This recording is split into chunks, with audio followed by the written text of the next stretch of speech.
Have you ever heard of the term fraud tourism?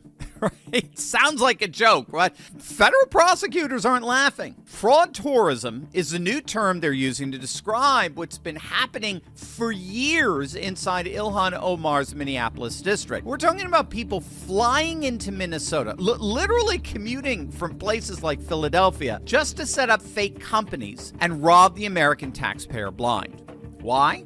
Because the word is out. In Ilhan Omar's Minnesota, the vault is wide open. Word spread literally across the country that you could come into Minnesota, set up a fake welfare association, collect literally millions of dollars over the course of just a few weeks, and then leave. Yesterday, we reported on the federal investigation that uncovered an astonishing 14 state-run Medicaid programs that they classified as riddled with fraud.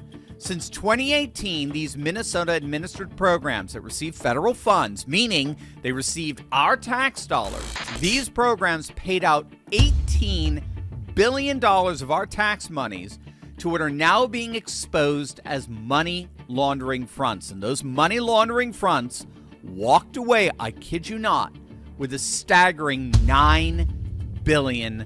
$9 billion out of a total of $18 billion paid out in these welfare programs. Federal investigators have discovered that 1 in every $2 of federal funding to Minnesota's welfare programs was stolen. Half of that money was stolen. I mean, this is absolutely insane. We've never seen anything like this.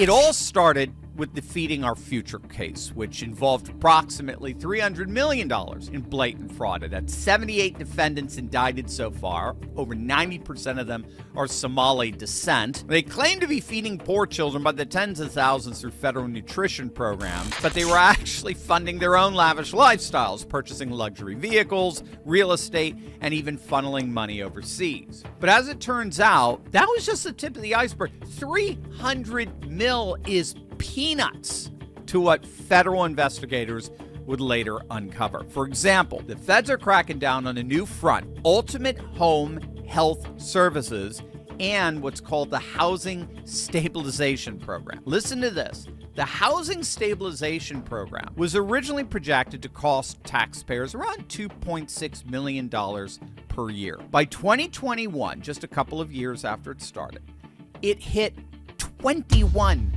million.